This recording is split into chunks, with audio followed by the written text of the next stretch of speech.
बिस्मिल्लाहिर्रहमानिर्रहीम रब्बि इश्रह ली सदरी व यस्सिर ली अमरी वहलुल उक़दतम मिन लिसानी यफ़क़हू क़ौली। हमारा जो आज का सेशन है वो कल की कंटिन्यूएशन है, जो कल तक हमने पढ़ा था उसकी कंटिन्यूएशन के साथ हम आगे बढ़ेंगे। तो हमने कल क्या क्या पढ़ा था? हमने कल कुछ चीज़ें देखी थी, जैसे कि जनरल्स क्या होते हैं, open access and close access. इसके अलावा कुछ बुलियन ऑपरेशंस पढ़े थे, एंड और एंड नॉट। एंड इसके अलावा हमने जो है कुछ और चीज़ें पढ़ी थी कि कैसे हम सच स्ट्रिंग बना सकते हैं। बहरहाल आज हम मज़ीद उसको एक्सपेंड करेंगे और देखेंगे कि सच स्ट्रिंग पे किस तरह से मज़ीद काम कर सकते हैं, ठीक है। लेकिन उससे पहले कि हम आगे बढ़ें, मैं आपको कुछ और चीज़ें बताना चाहता हूँ कि जो बहुत इंपॉर्टेंट है, अब वो है INGs के हवाले से, ठीक है। सो ये मैं अपनी स्क्रीन शेयर कर रहा हूँ ऑन द टॉप।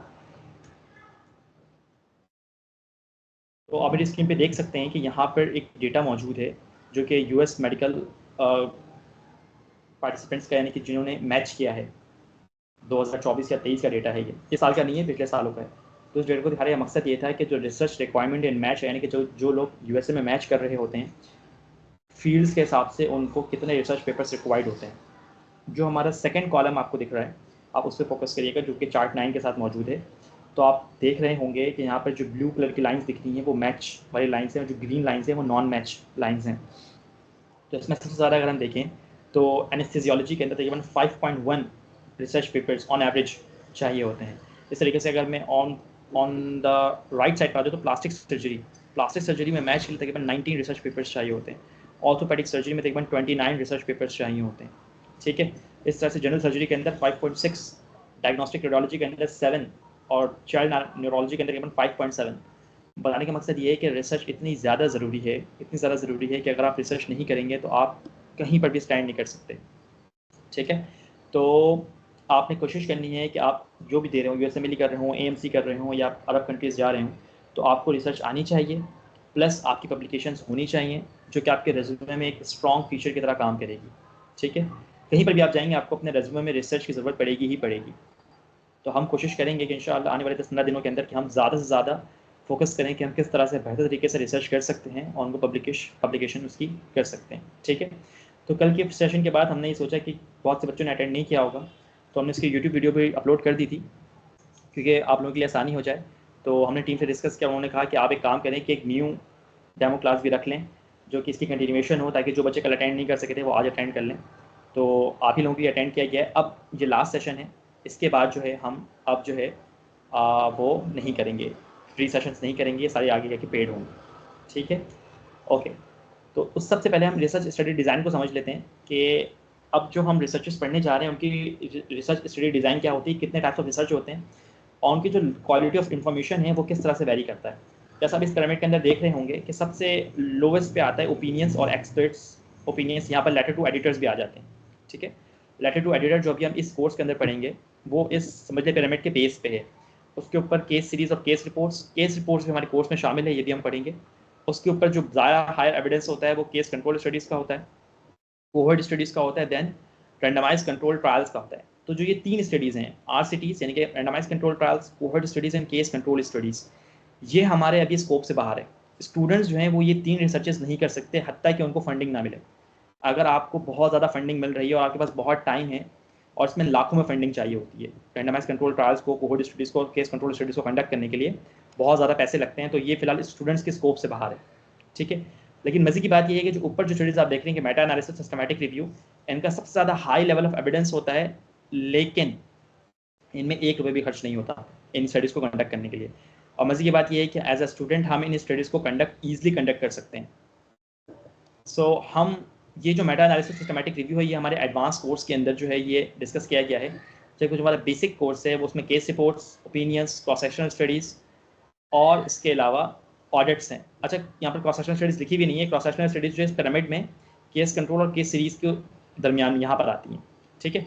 अच्छा, एक बात याद रखिएगा कि आपको ऐसा लग रहा होगा कि शायद अगर हम मेटा एनालिसिस कर लें तो बाकी स्टडीज़ की कोई वैल्यू नहीं रहेगी। ऐसा कुछ भी नहीं है। ये सिर्फ लेवल ऑफ एविडेंस और क्वालिटी ऑफ इन्फॉर्मेशन की बात है। अगर आपने केस रिपोर्ट लिखा है और वो इतना अच्छा लिखा है कि वो मेटा एनालिसिस से भी बेहतर है, तो आपकी केस रिपोर्ट की ज़्यादा वैल्यू होगी, मेटा एनालिसिस की वैल्यू नहीं होगी। पिछले साल अगर आप में से शायद कोई हो, खान में मैंने एक पेपर रिप्रेजेंट किया था, तो मेरी नेटवर्क मेटा एनालिसिस थी जो कि एक बहुत high level of Meta analysis थी जो कि एक हाई लेवल ऑफ एविडेंस था, लेकिन यकीन माने कि मुझे अवार्ड नहीं मिल सका, बल्कि एक बच्चा जिसने केस रिपोर्ट लिखा था उसको सेकंड पोजीशन का अवार्ड मिल गया था। बहरहाल, तो बताने का मकसद ये है कि तमाम रिसर्चेस अपने अपनी जगह पर अहमियत के हामिल है। ये तमाम रिसर्चेस अलग अलग चीज़ों को कवर करती हैं और सबकी अहमियत है, ठीक है, सिर्फ लेवल ऑफ एविडेंस का फ़र्क है। तो सीरीज अब हम एक एक करके देख लेते हैं कि कौन से रिसर्च में क्या क्या चीज़ें डिस्कस की जाती हैं, ठीक है। सो आगे बढ़ते हैं हम।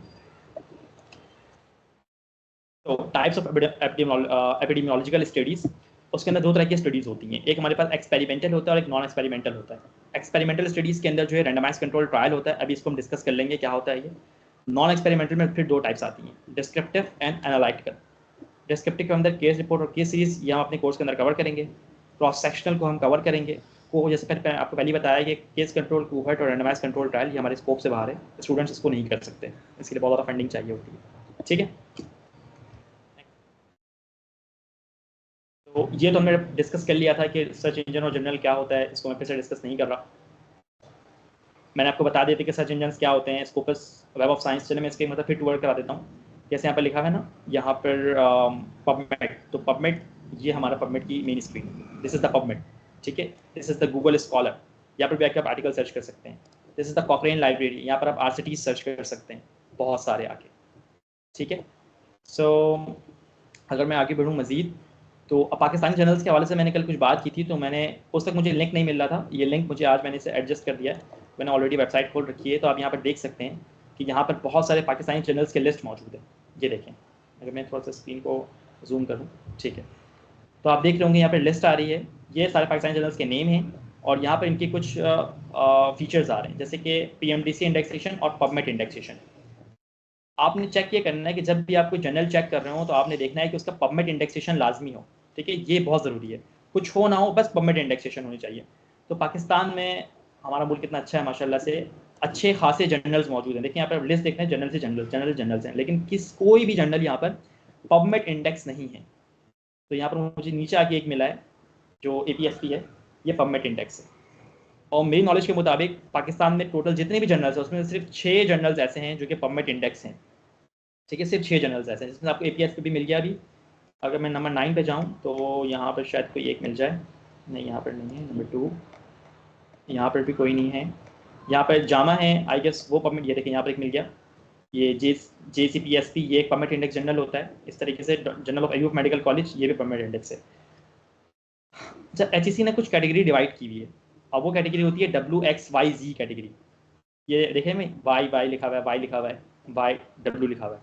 तो यहाँ पर ये कैटेगरी इस तरह काम करती है कि W वाली कैटेगरी सबसे हाई कैटेगरी होती है, फिर उसके नीचे X, फिर उसके नीचे Y और फिर उसके नीचे Z, ठीक है। तो जो W कैटेगरी के जर्नल्स होते हैं ये हाई वैल्यूड जर्नल्स होते हैं, और अमूमन जो पबमेड इंडेक्स होते हैं ना वो हाई वैल्यूड ही जर्नल्स होते हैं, ठीक है। बहरहाल जब भी आप रिसर्चेस कर रहे हो आगे जाके और जब आप पब्लिकेशन का मामला हो तो उसमें आप ये चीज़ लाजमी चेक कर लिएगा कि वो पबमेड इंडेक्स है या नहीं, और उसकी HEC कैटेगरी क्या आ रही है, ठीक है। W और X कैटेगरी अच्छी कैटेगरी होती है, Y और Z कैटेगरी इतनी अच्छी कैटेगरी नहीं मानी जाती, ठीक है। और वैसे भी अमूमन हम पाकिस्तानी जर्नल से पब्लिश नहीं करते, हम इंटरनेशनल जर्नल से पब्लिश करते हैं, क्योंकि पाकिस्तानी जर्नल्स बहुत अच्छा रिस्पॉन्स इसका नहीं रहता पब्लिकेशन के मामले में, ठीक है। चलें हम आगे बढ़ जाते हैं। ये हमने आपको बता दिया था कि पेयर रिव्यूड जर्नल्स और नॉन पेयर रिव्यूड जर्नल्स क्या होते हैं। पेयर रिव्यूड जर्नल्स वो जर्नल्स है जो आपके रिसर्च को बाकायदा चेक करते हैं और फिर उसको पब्लिश करते हैं। नॉन पेयर रिव्यूड में आप जो भी सबमिट करते हैं वो खुद ब खुद पब्लिश हो जाएगा, जैसे नेशनल ज्योग्राफिक आपने देखा भी होगा, चैनल भी इसका, टाइम मैगजीन, पॉपुलर साइंस, ये भी जर्नल्स हैं, लेकिन यहाँ पर ऐसा कोई चेकिंग नहीं है और इनकी कोई वर्थ भी नहीं है। अगर आप यहाँ पर पब्लिश करते हैं तो कोई फ़ायदा नहीं होगा, आपको यहाँ पब्लिश करना है पेयर रिव्यूड जर्नल्स के अंदर। चलें अब जो हमने टाइप्स ऑफ रिसर्च पढ़ी थी उसका एक ज़रा सा शॉर्ट वीडियो देख लेते हैं और मैं आपको समझा देता हूँ बहुत शॉर्टली, बहुत ब्रीफली कि कौन सा रिसर्च किस तरह काम करता है और फिर हमें किस तरह से उसको अपने हिसाब से ट्रीट करना है, ठीक है। ये हमारे पास क्रॉस सेक्शनल स्टडी है। तो क्रॉस सेक्शनल स्टडी के अंदर क्या होता है, एक छोटी सी वीडियो चल रही है, आप देख सकते हैं यहाँ पर एक टाइम लिमिट दिखाई गई है, आपको एक लंबी सी लाइन दिखाई जा रही है और वहाँ पर दिखाया गया है कि एक क्रॉस सेक्शन बनाया गया है टाइम के अंदर, ठीक है, number of patients and number of complications. इसमें हम करते ये हैं, देखिए यहाँ पर लिखा हुआ है it is used to describe the estimates like prevalence, ठीक है। मैं इसको फिर ऑफ कर देता हूँ वीडियो को। होता क्या है क्रॉस सेक्शनल स्टडी के अंदर कि आप करते क्या है कि कोई भी आपको पेशेंट मिला, सपोज करें कि अस्थमा का पेशेंट मिलता है, तो अस्थमा की पेशेंट में जाके आप सिंपल क्या करते हैं, जाके उससे कुछ सवालात करते हैं और सवालात करके उसका डेटा पब्लिश कर देते हैं, ठीक है, मतलब उसको आप फॉलो अप में नहीं रखते ना, उसकी हिस्ट्री लेते हैं। मतलब अगर इस क्रॉस को देखें तो ये आपका जो लेफ्ट साइड है ये हिस्ट्री वाला साइड है, ठीक है, और ये जो है फॉलो अप वाला साइड है। ना ही आप फॉलो अप करते हैं, ना ही हिस्ट्री लेते हैं, बल्कि बस जब आप पेशेंट से मिले उनसे आपने इंटरव्यू लिया, इंटरव्यू लेने के बाद जो भी इन्फॉर्मेशन पेशेंट ने दी उसको आपने पब्लिश कर दी। This is called the cross sectional study. This is the cross section in the time. आपने एक स्पेसिफिक टाइम में एक इस पेशेंट से डेटा लिया और उसको क्या किया, पब्लिश कर दिया। Next one, this is the case control. इसको देख लेते हैं क्या होता है। अब इसमें दो ग्रुप्स हैं। अब देखें ये प्रेजेंट है, ये पास्ट है, ठीक है, ग्रुप 1 एंड ग्रुप 2। अब हमने क्या देखा है कि ग्रुप 1 और ग्रुप 2 दोनों ही जो है वो, एक को डायबिटीज और एक को डायबिटीज नहीं था, लेकिन दोनों ही स्मोक कर रहे थे, ठीक है। अब हम क्या करेंगे, चेक इनकी पूरी पास्ट हिस्ट्री लेंगे। पास्ट हिस्ट्री में चेक करेंगे कि दोनों ग्रुप्स में स्मोकिंग ने किसको ज़्यादा मुतासर किया है, डायबिटीज़ वालों को या फिर उन लोगों को जो स्मोक नहीं कर रहे थे, ठीक है। फिर इसका पूरा डेटा निकाल के फिर इसके एनालिसिस करते हैं और फिर उसके बाद एक पेपर पब्लिश करते हैं। तो this is called the case control. इसको हम रेट्रोस्पेक्टिव स्टडी भी कहते हैं। रेट्रोस्पेक्टिव आपने सुना होगा ना, रेट्रो RETRO, यानी कि इन द पास्ट। पास्ट जो चीज़ पेशेंट के साथ हुई उसकी पूरी हिस्ट्री लेनी होती है। हिस्ट्री लेने के बाद उसको क्या करना पड़ता है, उसको एक पेपर पब्लिश करना पड़ता है। इसको हम क्या बोलते हैं, केस कंट्रोल स्टडी, ठीक है। तो next one is the cohort study. अब इसको देख लेते हैं कोहर्ट स्टडी में क्या होता है। अब हमारे पास यहाँ पर दो पेशेंट्स हैं फिर से। अब देखें यहाँ पर पास्ट एक फ्यूचर है, group smoker and group B non smoker. अब इसमें हम करते क्या है, कोहर्ट स्टडी में क्या होता है कि हम फॉलोअप चेक करते हैं। पहली बात हम देखते हैं कि पास्ट में इनको कोई डिजीज़ डेवलप हो गई थी, अब वो डिजीज़ जो है वो हद से हद तक ख़राब हो रही है, ठीक है। अब वो ख़राब हो रही है तो हम क्या देखेंगे फिर कि फ्यूचर में जब ग्रुप ए ने स्मोकिंग की और ग्रुप बी ने स्मोकिंग छोड़ दी या फिर नहीं की, तो फिर उसके क्या साइड इफ़ेक्ट्स या फिर क्या प्रॉफिट पेशेंट्स को मिल रहा है, ठीक है। उसको हम क्या कहते हैं, कोहर्ट स्टडी।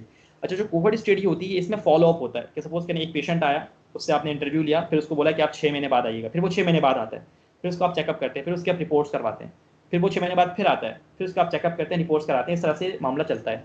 तो cohort study deals in future, जबकि case control deals in what, past. Cross sectional deals in present, ठीक है, प्रेजेंट में डील करता है। तो ये इन तीन स्टडीज का फर्क हो गया। Case reports, what are the case reports. Case reports कैसे हम देखते हैं, केस रिपोर्ट में क्या होता है कि आप क्लिनिक में बैठे हुए हैं, ठीक है, आपके पास एक यूनिक पेशेंट आया अचानक से, सिर्फ एक पेशेंट, ठीक है। उसके सिम्टम, साइन, डायग्नोसिस, ट्रीटमेंट और सब कुछ आपने क्या किया, अपने एक पेपर में रिपोर्ट में लिख दिया। और जब उसके रिपोर्ट्स के साथ हो सकता है उसने जो है अल्ट्रासाउंड कराया हो, उसने MRI कराया हो, उसने कुछ लैब ब्लड रिपोर्ट्स कराई हो, उसने यूरिया क्रिएटिनिन इलेक्ट्रोलाइट्स कराया हो, रीनल फंक्शन टेस्ट कराया हो, LFTs कराए हो, सबकी रिपोर्ट्स के साथ आप पेशेंट के पूरे साइन सिम्टम्स लिखते हैं, उसकी डायग्नोसिस लिखते हैं, ट्रीटमेंट लिखते हैं, और लिखने के बाद उसका एक पूरा एक रिपोर्ट शाया करते हैं, उसे हम केस रिपोर्ट कहते हैं, ठीक है। This is what called the case report. अच्छा, केस रिपोर्ट में ज़रूरी नहीं कि एक पेशेंट हो, 2-3 पेशेंट भी हो सकते हैं, लेकिन अमूमन केस रिपोर्ट किसी यूनिक केस के ऊपर लिखा जाता है कि आपको किसी चीज़ के अंदर कुछ यूनिकनेस मिली है। मतलब अमूमन ये चीज़ नहीं पाई जाती थी किसी पेशेंट के अंदर, लेकिन वो क्या हुआ, उसमें एक नई चीज़ पाई गई। जैसे कि वो डायबिटिक पेशेंट था, अमूमन डायबिटिक पेशेंट में रेटिनोपैथी बहुत कॉमन है, यानी कि रेटिना खराब हो जाता है, जैसे हम रेटिनोपैथी कहते हैं। लेकिन होता क्या है कि रेटिना के साथ स्क्लेरा में भी चेंजेस आना शुरू हो जाती हैं। तो जब हमने देखा कि डायबिटिक पेशेंट था, अमूमन होता क्या था कि इसके रेटिना खराब होता था, लेकिन अब स्क्लेरा भी खराब हो रहा है, ये तो एक यूनिक चीज़ आ गई। तो फिर आप क्या करेंगे, उसको रिपोर्ट कर देंगे और उसको हम क्या बोलेंगे, case report. The next thing is case series. Case series में क्या होता है, जब बहुत सारे केस रिपोर्ट एक जैसे मिल जाएं, जैसे आप यहाँ पर वीडियो में देख रहे होंगे 1 2 3 4 5, जब डिफरेंट डॉक्टर्स ने मल्टीपल पेशेंट्स के एक जैसे सिम्टम्स रिपोर्ट किए हों, तो उन सबको जमा करके हम एक केस सीरीज जनरेट करते हैं, ठीक है। ये अलग टाइप ऑफ स्टडी होती है। Okay, the final one, randomised control trial. पहले इसकी वीडियो देख लेते हैं, फिर मैं आपको समझाऊंगा कि ये कैसे काम करता है। इसमें 2 ग्रुप्स थे, एक्सपेरिमेंटल है और एक ट्रीटमेंट ग्रुप है। ये बहुत सारे लोग हैं, ठीक है। इनको हमने अब यहाँ पर क्या किया है, देखें, रैंडमाइज कर दिया है। इनको हमने क्या किया है, ब्लाइंडली रैंडमाइज करते हैं। कुछ लोगों को कंट्रोल ग्रुप में डाल देते हैं और कुछ लोगों को क्या करते हैं, एक्सपेरिमेंटल ग्रुप में डाल देते हैं। उसके बाद कंप्यूटर को लेते हैं, तमाम पेशेंट्स का डेटा कंप्यूटर को देते हैं, और कंप्यूटर का जो सॉफ्टवेयर होता है वो उनको जैसे ताश के पत्ते होते हैं उसके तरीके से बांट देता है एक्सपेरिमेंटल ग्रुप और कंट्रोल ग्रुप के अंदर, ठीक है। अब दोनों ग्रुप्स को एक सर्टन किस्म की मेडिसिन दी जाती हैं। अब देखेंगे इन मेडिसिन को ब्लाइंड कर दिया गया है। पहले ये मेडिसिन का कुछ नाम लिखा हुआ होगा, ठीक है, देखें एक्सपेरिमेंटल ट्रीटमेंट था, लेकिन फिर क्या किया, इनको ब्लाइंड कर दिया गया, पेशेंट को पता नहीं होता कि उसे कौन सी मेडिसिन दी जा रही है। तो जो एक्सपेरिमेंटल ग्रुप, सपोज करें हम पैरासीटामोल की एफिकेसी चेक कर रहे थे कि पैरासीटामोल कितना एफिकेशियस है, तो हमने 2 ग्रुप्स ऑफ पेशेंट लिए, एक एक्सपेरिमेंटल ग्रुप लिया और एक कंट्रोल ग्रुप लिया, उन दोनों को मेडिसिन दी, लेकिन दोनों ग्रुप्स को हमने नहीं बताया कि उनको पैरासीटामोल दिया जा रहा है, बस दोनों को दिया और उनको फिर चेक किया कि पैरासीटामोल से क्या डिफरेंस आ रहा है। ठीक है ना, जब ये चेक कर लेते हैं तो फिर जो भी रिजल्ट्स आते हैं दोनों में, एक्सपेरिमेंटल ग्रुप में भी और कंट्रोल ग्रुप में भी, उनको फिर हम रिपोर्ट कर देते हैं। तो ये कहलाता है रैंडमाइज कंट्रोल ट्रायल। ये जो रैंडमाइज कंट्रोल ट्रायल होता है, ये जो है इसका एविडेंस बहुत स्ट्रॉन्ग होता है, क्योंकि एक ये एक्सपेरिमेंटल स्टडी होती है, इसके अंदर जो है हम किसी भी इंटरवेंशन को चेक करते हैं। बड़े इजी अल्फाज में समझाऊं कि जैसे अभी कोविड रिसेंटली आया था, तो इसकी जो वैक्सीन की प्रोडक्शन हुई थी, जो हमने वैक्सीन बनाई थी, तो वो जो वैक्सीन थी, आपने देखा होगा कि उसके स्टेप्स होते हैं कि उसका जो है RCT type 1, stage 1, stage 2, stage 3। पहले उसे क्या करते हैं, वैक्सीन तैयार करते हैं, फिर उसको जानवरों में यूज़ करते हैं, फिर उसको घोड़ों में यूज़ करते हैं, पहले माउसेस में, फिर हॉर्सेस में, हॉर्सेस के बाद फिर छोटे से स्पेसिफिक अमाउंट ऑफ पीपल में चेक करते हैं।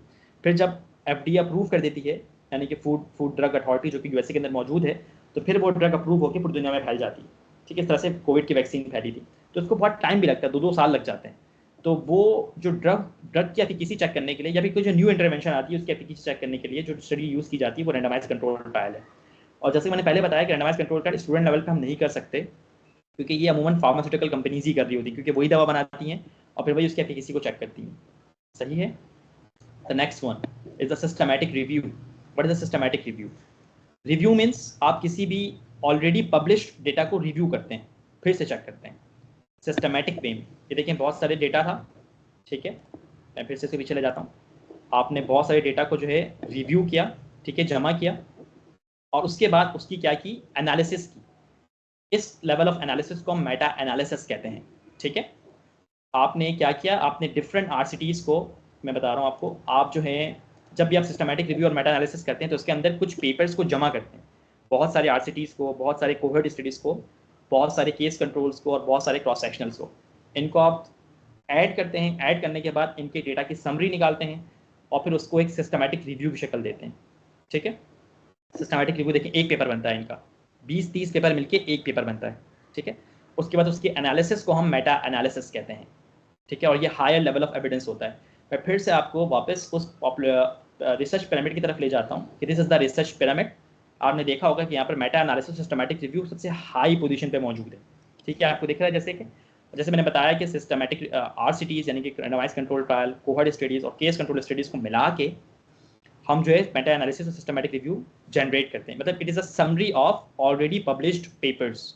ठीक है, अगर मैं आपको पबमेड की स्क्रीन पे ले जाऊँ फिर से, तो चलो मैं यहाँ पर जल्दी से एक नाम लिख देता हूँ, स्पेलिंग गलत हो गई।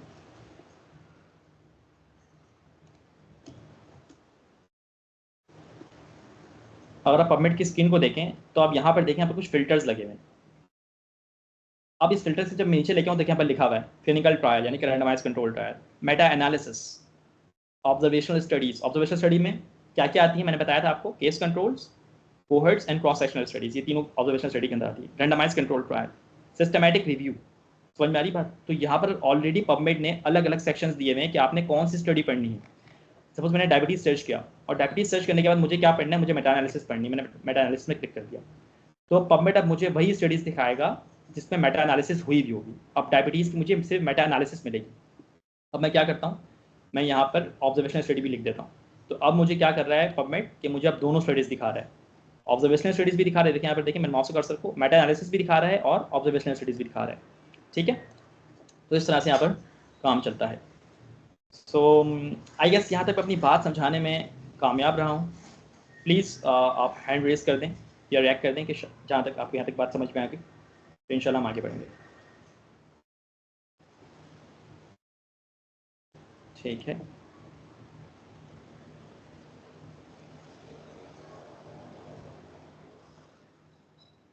Okay, thank you so much.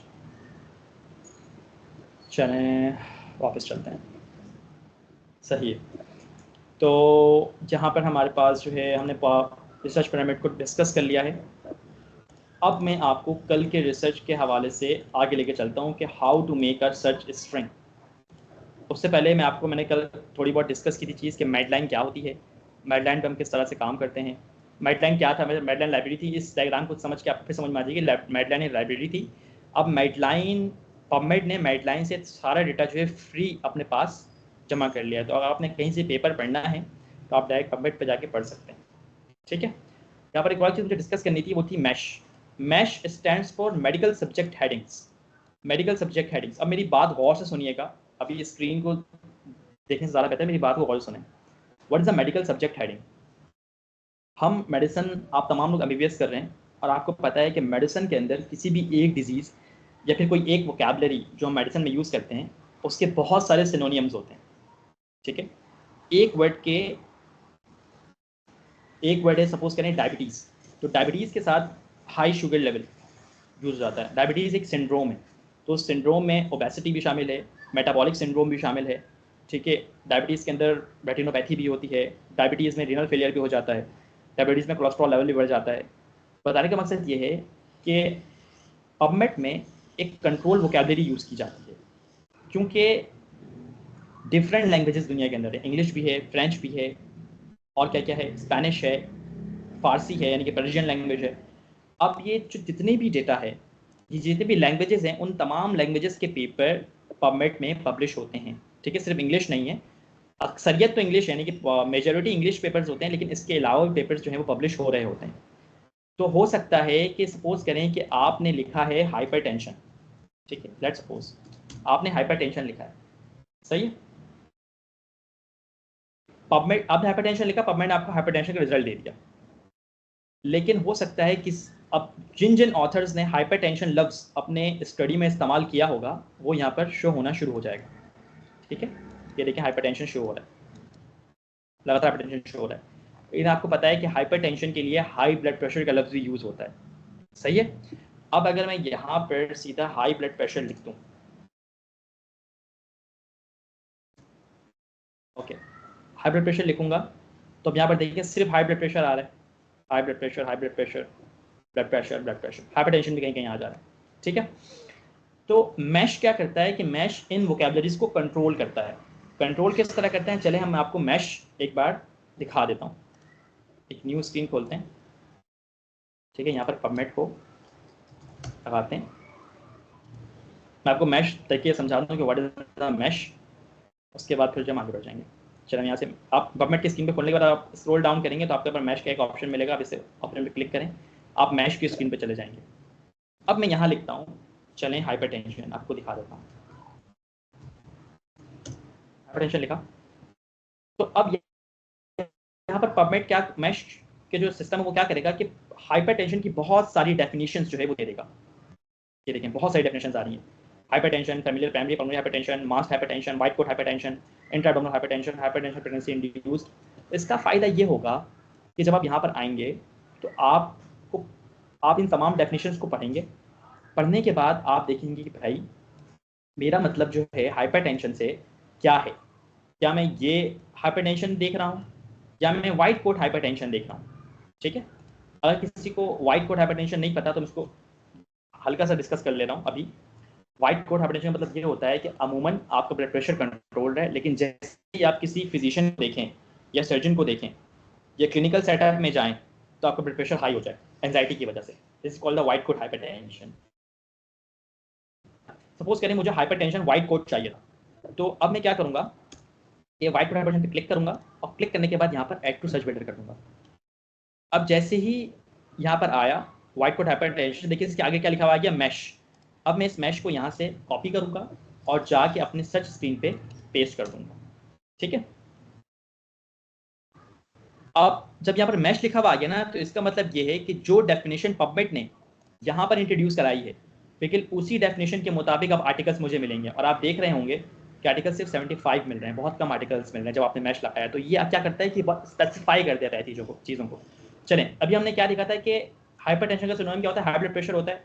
हम यहाँ हाई ब्लड प्रेशर भी लिख के चेक कर लेते हैं, तो देखते हैं उसका क्या मतलब आता है। देखें, जब मैंने हाई ब्लड प्रेशर लिखा तो यहाँ पर मुझे पबमेड ने हाई ब्लड प्रेशर जैसी कोई चीज़ नहीं दी। इसका मतलब ये हुआ कि पबमेड हाई ब्लड प्रेशर को भी क्या कंसिडर करता है, हाइपरटेंशन ही कंसिडर करता है। ठीक है, समझ में आ गई बात? तो बस मैश का मतलब यही होता है कि हमारे पास मेडिसिन के लैंग्वेज में बहुत सारे सिनोनियम्स वर्ड्स होते हैं, लेकिन पबमेड में या मैश लाइब्रेरी के अंदर होता क्या है कि उसको कंट्रोल किया जाता है, उसको किसी एक वर्ड को चूज करके उसकी डेफिनेशन बनाई जाती है और उस डेफिनेशन के मुताबिक ही काम किया जाता है। ठीक है, चलें एक एग्जाम्पल और लेते हैं। मैं चलता हूँ ओबेसिटी की तरफ। मैं यहाँ पर ओबेसिटी टाइप करता हूँ। अगर मैं ओबेसिटी टाइप करूँ, देखें ओबेसिटी की बहुत सारी टाइप्स आ रही हैं। अब वो मुझसे पूछ रहा है कि तुम्हें कौन सी ओबेसिटी चाहिए, normal obesity, paediatric obesity, obesity abdominal, what. हो सकता है मुझे पीडियाट्रिक ओबेसिटी चाहिए हो, मुझे कुछ पूरी डेफिनेशन बता दी कि body mass index in children 2 to 12, adolescent 13 to 18 वगैरह वगैरह। ठीक है, अगर मैं यहाँ पर ओवर वेट लिखूँ तो देखता हूँ फिर मेरे पास क्या आता है।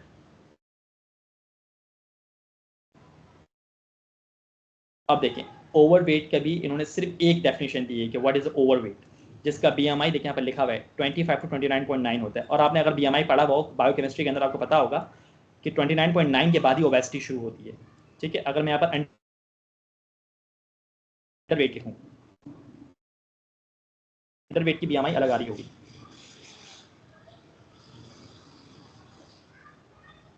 ठीक है, चलें हम आगे बढ़ते हैं। सही, आई गेस मैं मैश समझाने में कामयाब रहा। बहरहाल जैसे जैसे हम प्रैक्टिस करते जाएंगे मैश और ज़्यादा समझ में आना शुरू हो जाएगा। चलें अब जल्दी से हम अपने फाइनल ये देख लेते हैं कि how to make a search string. जैसे आपको पता है कि कोई भी रिसर्च शुरू करने से पहले हमें रिसर्च टाइटल चाहिए होता है। यहाँ पर आपने बहुत सारे टाइटल्स लिखे हुए देखें। ठीक है, और आपको पता है कि मैंने आपको पहले बताया था कि जो रेड रेड मौजूद हैं इसे हम कीवर्ड्स कहते हैं। कल मैंने आपको बुलियन ऑपरेशन सिखाया था, यह था बुलियन ऑपरेशन। एंड और एंड नॉट क्या होता है, नेस्टिंग कैसे यूज़ करते हैं, पैरेंथेसिस, ट्रंकेशन क्या चीज़ होती है, कोड्स फॉर फ्रेजेस क्या होते हैं, मैश मैंने आपको भी बता दिया। ठीक है, अब मैं आपको क्या सिखाऊंगा कि टाइटल डिसाइड करने से पहले सर्च स्ट्रिंग किस तरह बनाई जाती है। कल किसी बच्चे ने पूछा था कि हम एआई का इस्तेमाल क्यों नहीं कर लेते। अभी थोड़ी देर में आपको बता दूंगा कि एआई का इस्तेमाल हम नहीं कर सकते क्योंकि एआई जो है वो अपडेटेड नहीं होता। ठीक है, और एआई आपके हॉस्पिटल में मौजूद नहीं है, आपके हॉस्पिटल के केसेस को नहीं देख रहा। ठीक है, हॉस्पिटल में आप जाते हैं, आपको पता है कि आपको रिसर्च क्या करनी है, ये आपके दिमाग में मौजूद नहीं है। तो रिसर्च कभी भी एआई नहीं कर सकता। रिसर्च का जो आइडिया है वो हमेशा ह्यूमन ब्रेन के अंदर ही आएगा। ह्यूमन ब्रेन ही उसे एवेल्युएट करेगा और उसे एवेल्युएट करके खुद से फिर उसकी हल तलाश करने की कोशिश करेगा। ठीक है, चलिए मैं एक मतलब आपको दिखा देता हूँ एक चीज़। This is what call a search string. जैसे आप यहाँ पर देख रहे हैं बड़ी मुश्किल से सर्च स्ट्रिंग आई हुई है। देखें फीमेल और वुमेन मैश, सर्वाइकल कैंसर और uterine cervical neoplasm MeSH, and pap smear वगैरह वगैरह, बहुत कुछ। बड़ा ही कोई मुश्किल सी चीज़ लग रही है, बहुत मुश्किल लग रहा है। देखिए यहाँ पर लिखा हुआ है कुछ सर्च स्ट्रिंग्स लॉन्ग है, कुछ शॉर्ट हैं। ये देखिए ये कितनी बड़ी सर्च स्ट्रिंग बनी हुई है। अच्छा, ये इत्तेफाक से मैंने अपने स्टूडेंट्स की उठाई हुई है, जो हमने पढ़ाया था पिछले साल, उन्हीं की मैंने सर्च स्ट्रिंग उठाई है, खुद से नहीं बनाई कोई भी। ठीक है, तो चलें देखते हैं हम विद इन 10 मिनट्स क्या हम इस काबिल हो सकते हैं कि हम इतनी बड़ी सर्च स्ट्रिंग बना लें बाकायदा, जिसका कोई क्या हो, लॉजिक भी बन रही हो। अच्छा, अब मैंने यहाँ पर एक फॉर्मूला जनरेट किया हुआ है कि हम 3 कीवर्ड्स इस्तेमाल करेंगे, कीवर्ड 2 कीवर्ड 3, 3 मैश इस्तेमाल करेंगे और उसको कंबाइन करेंगे। जैसे कि हमने स्लाइड में देखा कि अमूमन किसी भी क्रॉस सेक्शनल स्टडी के अंदर या किसी भी स्टडी के अमूमन 3 कीवर्ड्स होते हैं। ठीक है, physical exercise, cardiovascular health, hypertension, cognitive impairment, Alzheimer disease, vascular dementia वगैरह वगैरह। ठीक है, ओके। तो उससे पहले कि हम वहाँ जाएँ, पहले मैं आपको ये अपनी फाइल दिखा देता हूँ। ये जो फाइल है हमने रिसर्च नेक्सस में रहते हुए बनाई, जो कि क्रॉस सेक्शनल स्टडी के लिए बनाई गई थी, रिसर्च टाइटल गाइडलाइन के how to select a research title. ठीक है, मैं इसे भी डिटेल में नहीं पढ़ाऊंगा, मैं आपको सिर्फ ऊपर ऊपर से कुछ चीज़ें बता देता हूँ। एक कॉन्सेप्ट होता है पीको का या पाइको का, ये हम एडवांस में पढ़ेंगे। ठीक है, उस पीको या पाइको में P stands for population, I for intervention, C for comparison, O for outcome. आपको ज़रूरत नहीं है इसे याद करने की, कोई मसला नहीं है, ये आपके लेवल पे भी नहीं आएगी। मैंने आपको इसको क्रॉस सेक्शनल के बेसिस पे बनानी है कि अगर हम क्रॉस सेक्शनल स्टडीज़ कर रहे हैं तो उसके अंदर इसका मतलब क्या होगा, थोड़ा चेंज हो जाएगा। P stands for population, define the population of interest. तो आपने जब कोई रिसर्च शुरू करनी है तो आपने ये सोचना है कि मैंने किस पेशेंट पे रिसर्च करनी है। वो पेशेंट एस्थमा का है, एंजाइटी का है, chronic kidney failure, chronic heart disease, tuberculosis, brain haemorrhage, retinopathy, diabetes, जो भी जहन में आपके आ रहा है वो पॉपुलेशन आपको डिसाइड कर लेनी है। फिर उसके बाद आपने इंटरेस्ट चेक करना है कि अब उस पॉपुलेशन में आपको क्या चेक करना, आप क्या चेक करना चाह रहे हैं। सपोज करें एस्थमा का पेशेंट है तो इंटरेस्ट में ये कुछ मैंने वोकैबुलरीज जमा की हुई हैं, तो अमूमन क्रॉस सेक्शन में ये यूज़ हो रही होती है। ठीक है, चलिए हम एस्थमा की एग्जाम्पल लेते हैं कि हम एस्थमा को इन तमाम वोकैबुलरीज के साथ किस तरह से अटैच कर सकते हैं। Prevalence of asthma, association of asthma with dust, knowledge attitude of asthmatic patients, health behavior of asthmatic patients, vaccination coverage in tuberculosis, जैसे अस्थमा में वैक्सीनेशन नहीं देते, health care access and utilization of asthma patients living in urban areas, ठीक है, mental health stigma and attitudes of young asthmatic patients, chronic disease management of asthmatic patients, health literacy of asthmatic patients, ठीक है। तो अब आप asthma use करें, चाहे आप कार्डियोवास्कुलर डिजीज़ यूज़ करें, चाहे आप कुछ भी यूज़ करें, आप इन तमाम आई फॉर इंटरेस्ट को उसके साथ ऐड कर सकते हैं।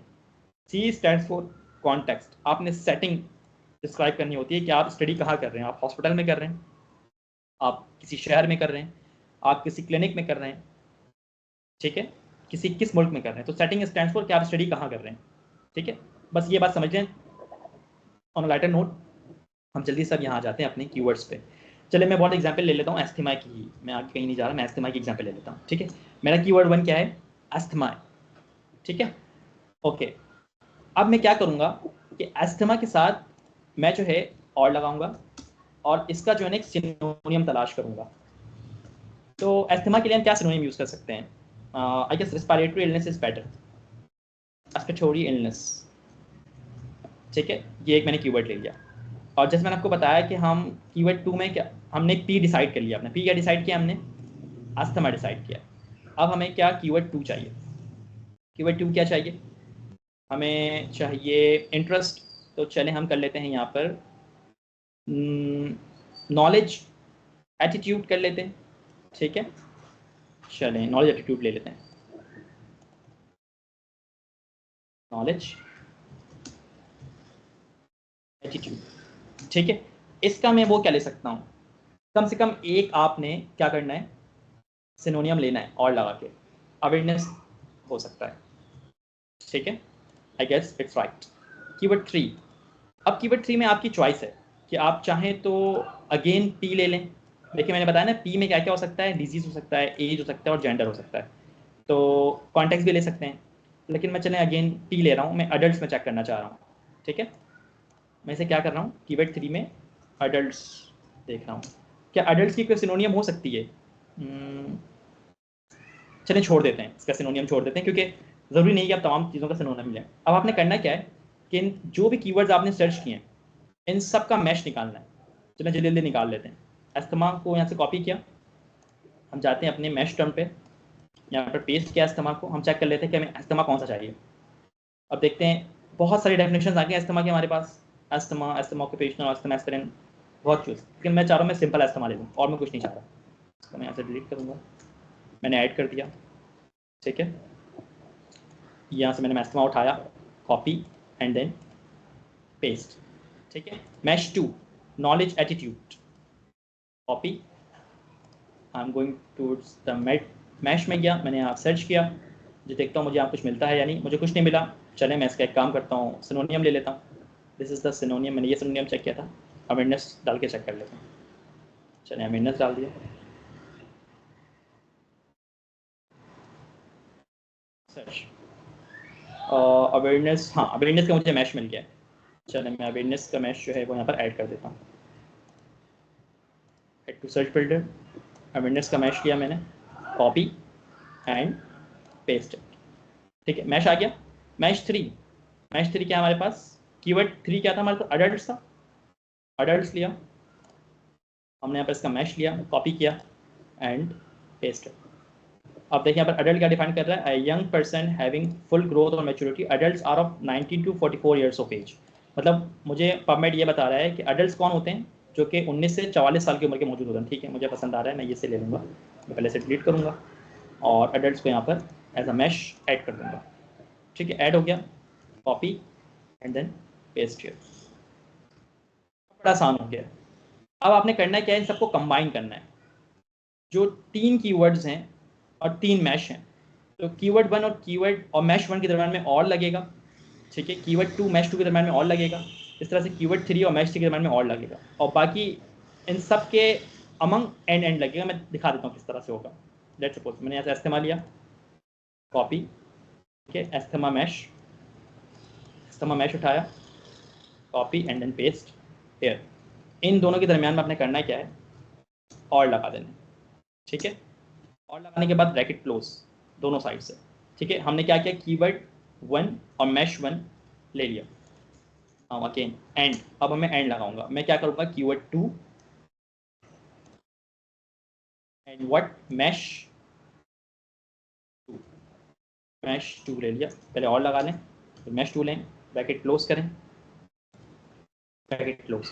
Now coming towards the, again and लगाया, फिर मैंने एडल्ट्स लिया, कॉपी, ब्रैकेट ओपन क्लोज और मैश,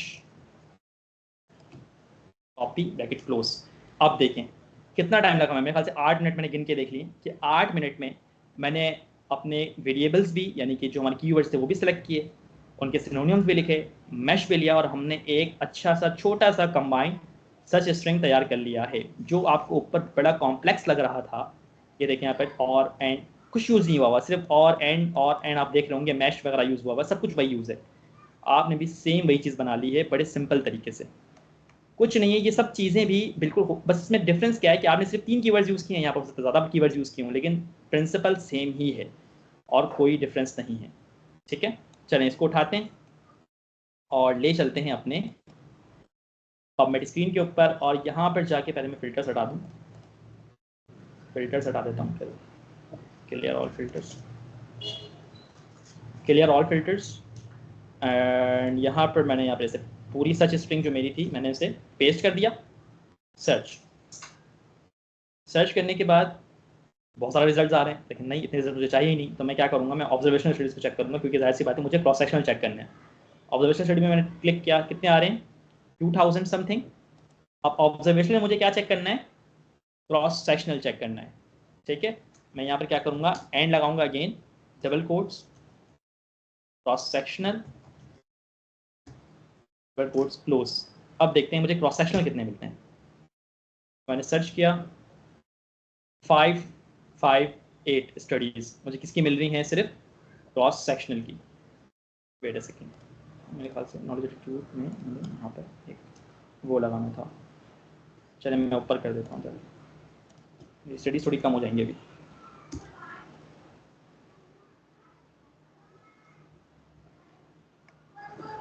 वेट अ सेकेंड,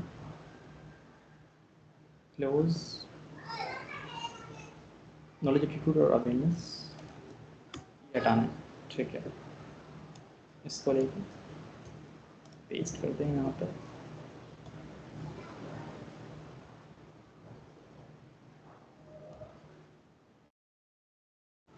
ये हमारे पास क्रॉस सेक्शनल आ गया है, ओके। यहाँ पर मैंने यहाँ पर ब्रैकेट लगाया। क्रॉस सेक्शनल को हम सर्वे भी बोलते हैं, मैं इसको सर्वे भी डाल देता हूँ।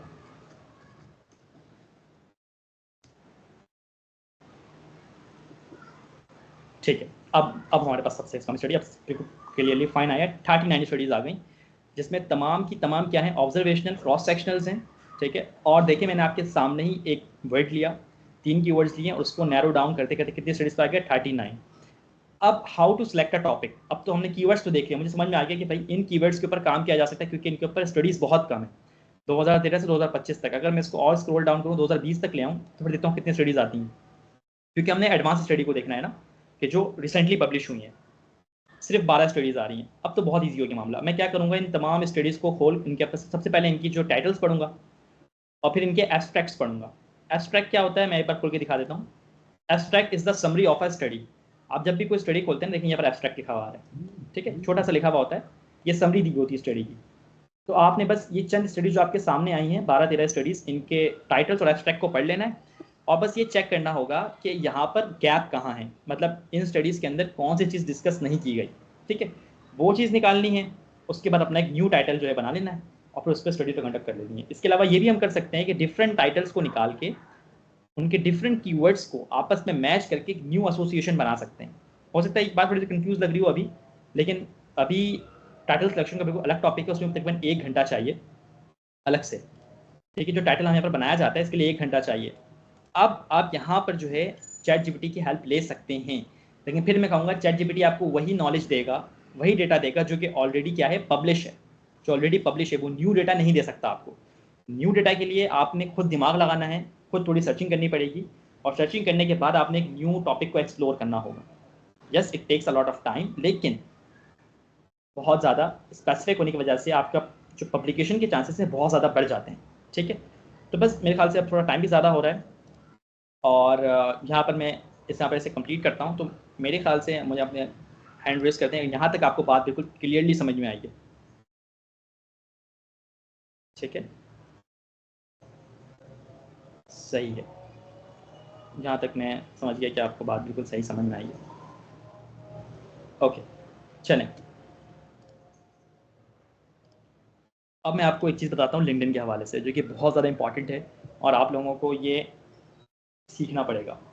ठीक है, अब मेरी बात गौर से सुने। जब आप रिसर्च की फील्ड के अंदर दाखिल हो रहे हैं और जब आप डॉक्टर्स और एमबीबीएस डॉक्टर्स हैं, तो LinkedIn is your oxygen.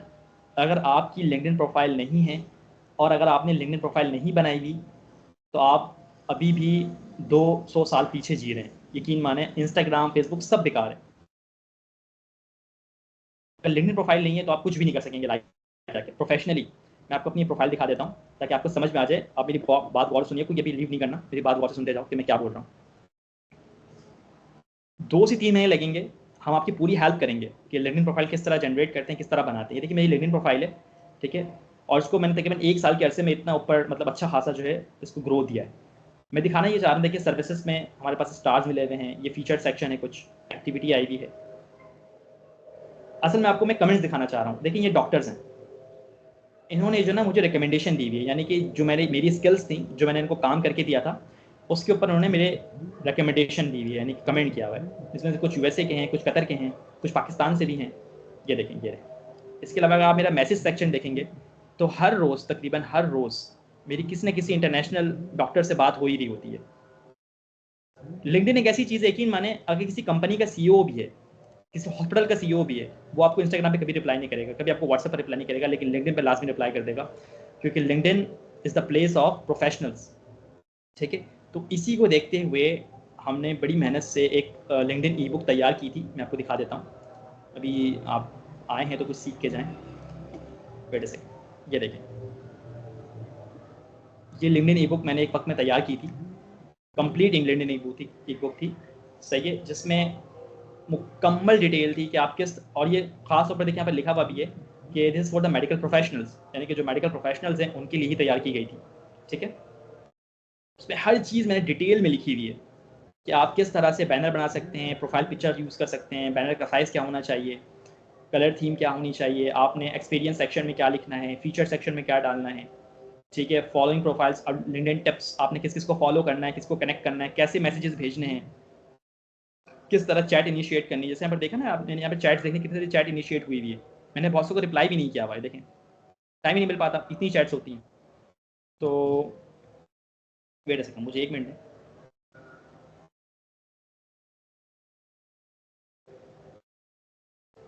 Okay, अच्छा ठीक, चलें स्टार्ट करते हैं।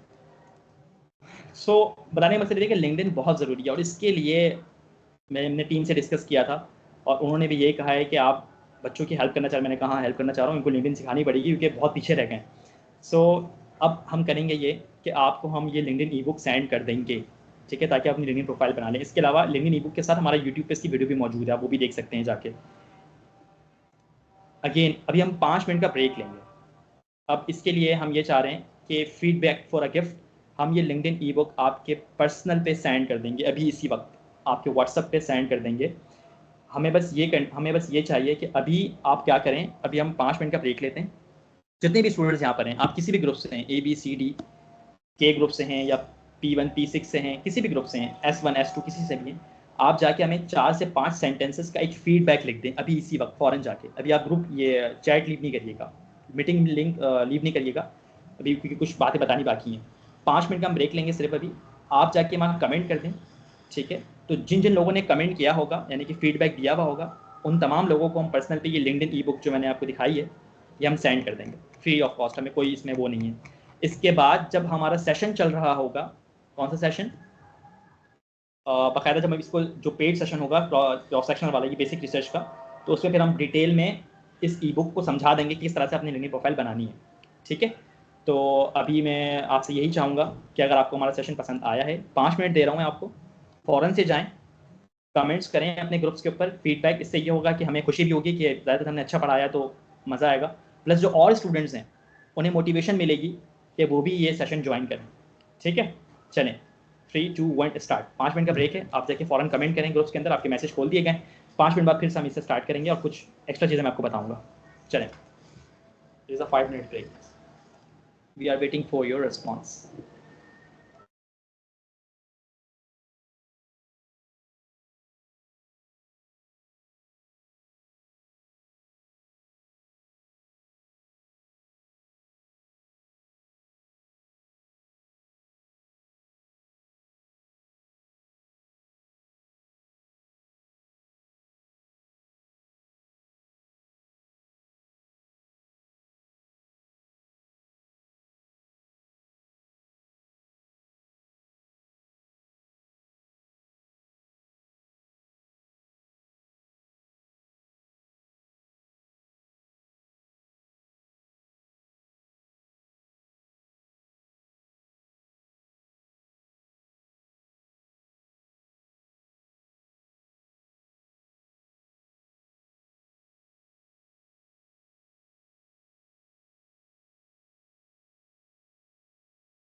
जस्ट मैं एक बात और भी जो बताना भूल गया, आप में से जिसका कमेंट सबसे बेहतर होगा वो हम अपने इंस्टाग्राम पे लगा देंगे कल की स्टोरी पे। मतलब अगर हमें एक और अच्छा कमेंट मिला तो उसको इंस्टाग्राम पे भी लगा देंगे। और साथ साथ जो हमारी वेबसाइट है, मैं आपको एक मरतबा दिखा दूँ अगर आप में से कुछ सुन रहा है मुझे अभी, तो जो वेबसाइट है हमारी, यहाँ पर वेबसाइट पे ना कुछ पहले के स्टूडेंट्स के कुछ फीडबैक्स आए हुए हैं उनकी नेम्स के साथ, उनकी यूनिवर्सिटी नेम के साथ। देखिए आयजा नदीम है, 4th मेडिकल स्टूडेंट थी ये। सरीदा साबिर हैं, 3rd मेडिकल स्टूडेंट हैं, 4th मेडिकल स्टूडेंट हैं। इनके कमेंट्स हमें बहुत अच्छे लगे थे, हारिस बिन खालिद हैं, तो इनको हमने अपने वेबसाइट पे लिस्ट कर दिया था। तो अगर आप में से किसी का कमेंट हमें बहुत ज़्यादा अच्छा लगा तो हम उसे वेबसाइट पे इनलिस्ट कर देंगे और इंस्टाग्राम पे भी इनलिस्ट कर देंगे। बाकी बहरहाल ई बुक तो हम सबको ही दे देंगे, जो आप में से जो आ रहा है। ठीक है, चलें हम अभी वेट कर रहे हैं। हम ठीक 8 बज के 24 मिनट या 25 मिनट पे फिर स्टार्ट करेंगे। जब तक आपके पास टाइम आप कर सकते हैं।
We will start at 8:25. 3 minutes left.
अस्सलाम वालेकुम। चलें, अब अगर कमेंट्स कर रहे हैं तो आप इसे रोक सकते हैं, क्योंकि अभी हमारे कमेंट्स जो हैं वो 10 बजे तक ऑन रहेंगे, यानी कि ग्रुप सेटिंग्स ऑन रहेंगी।